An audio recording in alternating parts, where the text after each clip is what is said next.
السلام عليكم ورحمة الله وبركاته. مقعيق وحوي يوسف عبد الله يوسف بلادي.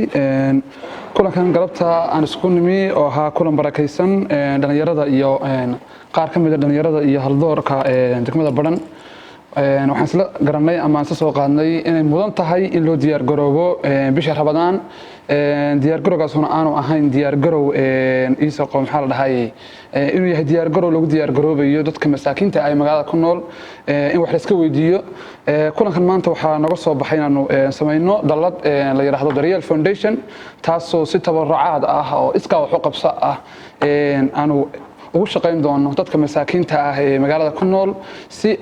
ka maskiinka ah iyo kan ladan iyo kan dabaqada dhexe ahba ay wada anfuraan farxad ku wada suxurtaan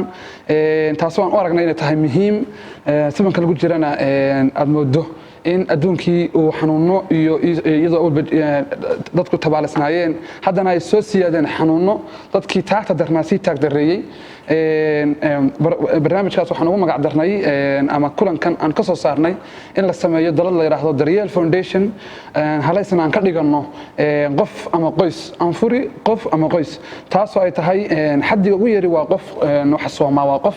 xaddiga ugu badanna waa qoysku intuu doono ka koobnaan kara waa guri dhan marka taas ayaanu isla garanay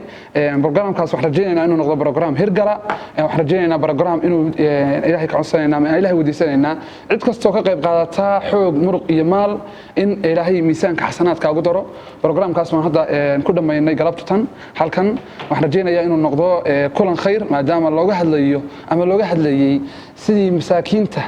magaalada joogta ee ku dhex nool aan u dareemi lahayn Ramadaan baa soo dhow waa shahr waa bil barakaysan way mudan tahay aqoonyahanku iyo dadka magaalada jooga inay ka warhayaan Ilaahayna waa kugu ogaanaya ama Ilaahay wuu kugu imtixaamaya Ilaahay dadka jawaadaha uu buuxin lahaa laakiin wuxuu qofna faqiir uga dhigay qofna uga dhigay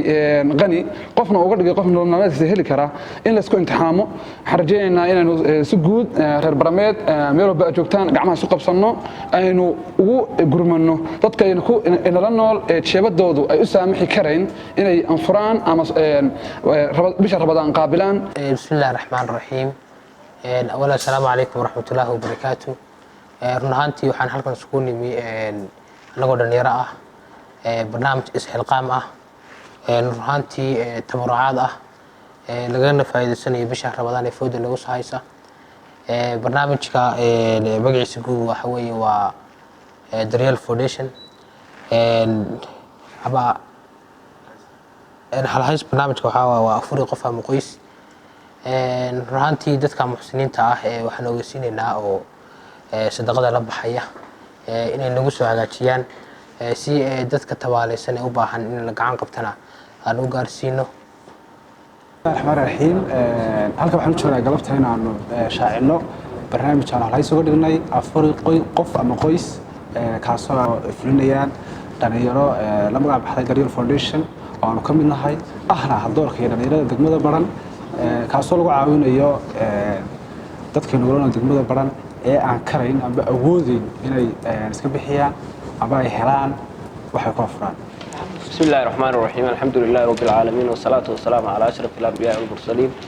سيدنا وحبيبنا وقائدنا maanta waxaan halka isugu nimi inaanu sameeyno barnaamij ku saabsan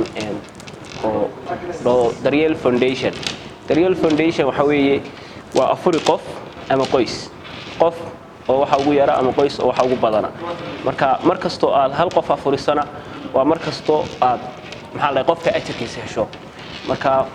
muwaadin ama walaal ama qof kasto muslina dal iyo dibad jooga waxa ka codsanaynaa inuu ka qayb qaato inuu afuriyo qof walaalkiisa oo muslina markasto aad qof walaalka kaga farxiso Ilaahay ayaa ka farxinaya bismillaah assalaamu alaykum warahmatullaahi wabarakaatuh kulan dhalinyaro oo ku saabsanaa in la bilaabo barnaamij la yiraahdo Daryeel aan hal ku dhig uga dhignay afuri qoys ama qof ama qoys aan doonayno runtii inuu ka shaqeeyo degmada Baran iyo deegaanada ku hareeraysan waxaan doonaynaa in dadka muxsiniinta Ilaahay wuxuu dhibay ay soo caawiyaan walaalahooda baahan aan anaguna noqono wadadii loo soo mari lahaa waxaan doonaynaa cid kasta oo jecel inay nagala qayb qaato soo dhaweynaynaa waan runtii waana baraarujinaynaa barnaamij waqtigiisa imeyn kastoo tahay waqti xaalado adag haddana ay tahay waqti loo baahan yahay inaan isgarab istaagno aan runtii iscaawino waxaan rajaynaynaa inaan dadweynaha ku nool degmada Badhan iyo dhammaan daafaha caalamka inay barnaamijka ka qayb qaataan aan soo dhaweynayno runtii aan leenahay caawiyo walaalkiin Daryeel Foundation afuri qof ama qoys Daryeel Foundation afuri qof ama qoys